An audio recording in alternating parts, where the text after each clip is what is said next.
Eu prometi explicar isso com mais calma hoje, e não porque porque foi uma decisão do Eduardo, porque isso aqui não é um espaço pessoal, isso aqui é um noticiário, né? E o nosso compromisso é dar notícias que dizem respeito, enfim, ao cotidiano, ao que está acontecendo com o nosso país e coisas que a gente acha importantes.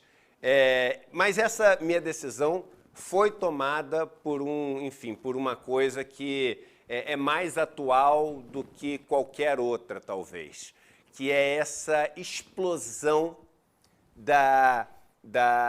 dos meios que o ódio tem encontrado para poder se propagar na nossa sociedade. E dentro desses instrumentos, né, que o ódio tem encontrado para se propagar na nossa sociedade, uma rede social, uma plataforma em específico tem sido protagonista, tem sido o destaque absoluto. E eu estou falando do Twitter, né? Desde que o Twitter foi comprado pelo Elon Musk, essa tendência que já vinha de antes, ela explodiu. Vamos lembrar o seguinte, Roberta e William, meu amigo. As empresas privadas têm e somente um objetivo, né? E aqui não estou querendo, isso é uma crítica ao capitalismo, não, isso aqui é uma constatação. Toda empresa existe para lucrar. Toda empresa, no ambiente capitalista, tem um só objetivo, o lucro. E quem está falando isso não sou eu. Se você for pegar Milton Friedman, né, o pai do pensamento neoliberal, alguns vão trazer e falar, não, mas foi o Hayek, foi o Mises, mas o cara que ganhou o prêmio Nobel, que, enfim, fez esse pensamento neoliberal ganhar toda essa proporção, é o Milton Friedman. E ele falava o seguinte, ele chegava nesse absurdo, a melhor política social é o lucro. A única coisa que a gente tem que fazer é estimular ali as empresas, né, atiçar ali as empresas a ter cada vez mais lucro. E aí a tal da mão invisível do mercado, aquela lá de Adam Smith, vai fazer com que tudo seja resolvido da melhor maneira para todo mundo. Essa é a lorota. Mas a verdade dessa frase é que o único objetivo de todas as empresas é o lucro. E nas redes sociais, que funcionam da seguinte maneira, tentando atrair atenção, atrair público, atiçar instintos, porque quando a gente compra coisas, quando a gente toma decisões econômicas, a gente toma muito mais instintivamente do que racionalmente, elas conseguem o objetivo final, que é fazer com que esse público possa ser vendido para marcas e empresas para que elas vendam seus produtos. Então você tenta ali atiçar, né, paixões, identificar comportamentos, separar, segmentar tipos de público diferentes. E aí, meu irmão, é o seguinte, saiu uma nova tecnologia para clarear dentes, você vai conseguir vender isso só para dentistas. Saiu uma nova roupa específica, por exemplo, um tênis de skate, você vai conseguir vender aquilo só para skatistas. Mas não é só vender só para skatistas.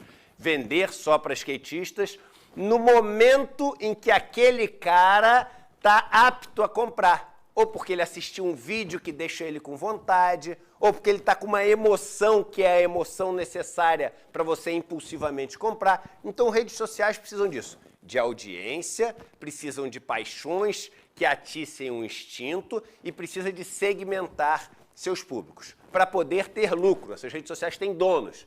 Tem o Mark Zuckerberg e vários outros fundos de investimento lá no Facebook. Tem o Elon Musk no Twitter e assim por diante. Só que o Twitter percebeu algo além. Olha esse estudo do MIT, esse estudo é antigo, esse estudo é de 2018. O Twitter foi estudado, né, pelo MIT num estudo que nunca tinha acontecido antes por causa da dimensão desse estudo. Eu já fiz uma aula uma vez só sobre esse estudo.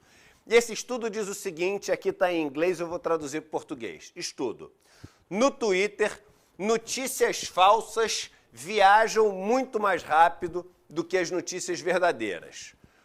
Este projeto de pesquisa revelou que humanos e não robôs são os responsáveis principais por espalhar notícias falsas. A gente sempre falou, são os robôs.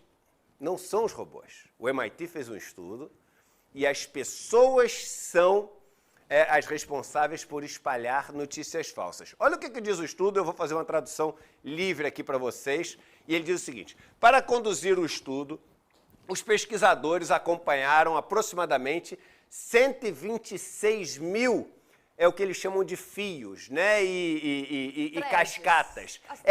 As threads. Mas qual a diferença de thread e cascata? Thread é uma pessoa que vai fazendo vários tweets e cascata é o caminho que esse tweet ele percorre depois que ele é postado. Porque, por exemplo, eu postei, a Roberta retweetou, o William viu o tweet da Roberta e retweetou de novo. Então isso começa a ser uma cascata, que não uma cachoeira. Então, eles estudaram 126 mil dessas cachoeiras, dessas cascatas. É ruim usar cascata, porque em português cascata quer dizer mentira também, né? De notícias que foram espalhadas no Twitter. E você analisando o total, porque cada um vira vários na cascata, de mensagens tuitadas acumuladas, elas ultrapassaram 4,5 milhões. E envolvidas nisso, 3 milhões de pessoas, desde 2006 até 2017, um estudo de mais de 10 anos. O maior estudo já feito em todos os tempos no Twitter. Olha os resultados, coloca um pedacinho dos resultados. O estudo, ele forneceu uma variedade de maneiras de poder quantificar esse fenômeno. Por exemplo, as notícias falsas, olha isso, William, as notícias falsas, as fake news, né, que ele chama de false news, elas têm 70% de chance a mais de ser compartilhada, retuitada do que as notícias verdadeiras. A chance de uma notícia falsa ser retuitada é o dobro de uma notícia verdadeira. Eles continuam. As notícias verdadeiras, elas levam 6 vezes mais tempo para atingir 1.500 pessoas do que as notícias falsas. Olha que loucura, as notícias falsas. Sabe aquele... o pessoal fala fogo no mato seco. Notícia falsa, ela se espalha 6 vezes mais rápido, 6 vezes mais rápido do que a notícia verdadeira. Agora, vamos lá, quando a gente fala dessas cascatas, que é, ou seja, essa cachoeira, que é quando uma notícia vai passando de um para o outro, né? Ou que ele fala correntes que não são quebradas de retweet, um passa para o outro, que passa para o outro, que passa para o outro.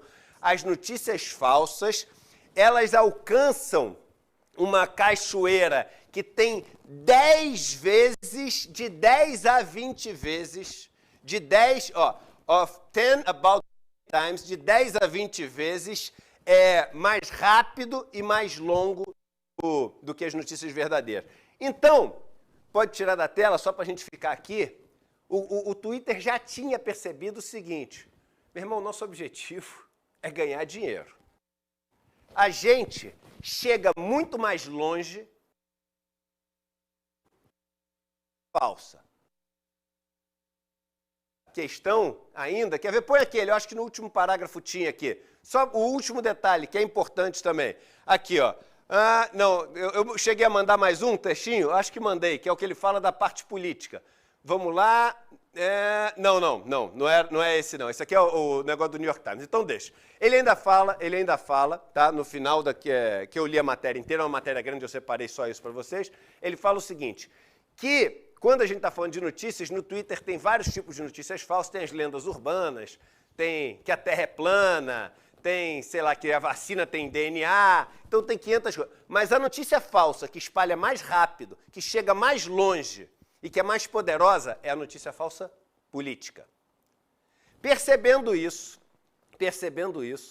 e querendo ter lucro para os seus acionistas, né, o Twitter cada vez mais virou um ambiente cujo, aí a gente pode falar, se quiser tirar a culpa das pessoas, cujo algoritmo, mas eu não acho que a gente deve tirar a culpa das pessoas, Ou seja, o algoritmo e os sócios passaram a, de alguma maneira, privilegiar, né, essas notícias que geram esse conflito, essa discussão, esse ódio, que vão longe.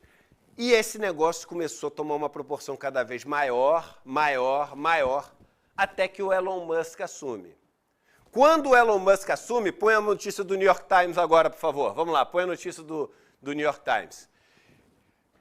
Discurso de ódio, hate speech, discurso de ódio aumenta no Twitter, sem precedentes, o estudo demonstra. Então, esse estudo demonstrou que o discurso de ódio não só subiu no Twitter, como ele não tem precedente. Isso aqui é de dezembro de 2022. Vamos lá, vamos ver. Agora eu vou ler para vocês, agora vocês vão ficar horrorizados. Roberta e William, olha que loucura. Antes do Elon Musk comprar o Twitter, né, os ataques contra os negros americanos, eles apareciam na rede social do Twitter como uma média de 1.282 vezes por dia. Já era um ambiente de ódio, já era um ambiente cheio de racismo, já era um ambiente que se aproveitava desse conflito, dessa confusão gerada por ataques racistas. Não tinha que ter nenhum. Ataque racista tinha que ser banido, as pessoas tinham que ser expulsas. É crime. O racismo é crime, é proibido aqui e lá. Mas aparecia 1.282 vezes. Isso aqui é de dezembro de 22, gente. Isso aqui é de agora. Olha só, depois do bilionário comprar o Twitter, eles pularam para 3.876. Multiplicou por mais de 3 vezes. Aqui, ó, num estalo. Isso não é por acaso. Isso não é tolerar o ódio. Isso é promover o ódio. A gente continua na notícia. Os ataques contra homens gays apareciam no Twitter 2.506 vezes em média antes do Musk comprar. Depois, subiram para quase 4.000, 3.964. E os posts antissemitas, se referindo a judeus, né, ou ao judaísmo, subiram mais de 60% nas 2 semanas depois, imediato, depois que o Musk comprou. A verdade é que o Twitter não só virou uma plataforma que tolera o ódio, mas o Twitter virou uma plataforma que promove o ódio para ganhar dinheiro e também servir ao interesse desse grupo que a gente classifica como a extrema-direita. O Twitter virou, hoje, a principal ferramenta desses grupos que, enfim, planejam transformar o mundo ou numa teocracia, ou, enfim, num regime autoritário que serve esses loucos que, enfim, promovem todos esses ataques, etc. E um detalhe que vocês devem perceber, e aí você de casa deve perceber também, o Twitter não tem mais debate nenhum.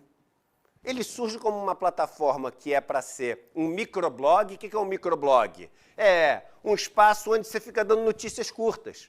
Porque é um mundo dinâmico. É um mundo que ele chove informações o tempo inteiro e cada vez as informações mais rápidas, cada vez mais só manchete de jornal. A notícia do momento, né? A notícia do momento, que já mudou, porque o momento já mudou. Hoje à tarde já é diferente de hoje de manhã. Semana passada teve uma confusão envolvendo um jogador de futebol, um ex-jogador de futebol famoso, não sei o quê. Escândalo, pá, 2 dias depois, não era mais notícia, Roberta. Ninguém mais queria saber. Esquece, já é outra coisa. Então o Twitter chegou para acompanhar esse ritmo e virou uma fonte de informação de um monte de gente. Só que é o seguinte, e aí agora eu estou falando do meu caso pessoal, eu passei a ter, assim, um sentimento de nojo, de medo, de desconforto, todo tweet que eu postava. Aí as pessoas começaram a me dar uma dica. Não, Eduardo, no tweet funciona assim. Posta e não olha. Porque senão, cara, se você postar e olhar, aí não dá para postar. Que maluquice é essa? Posta e não olha? Uma rede que era para ser de debate?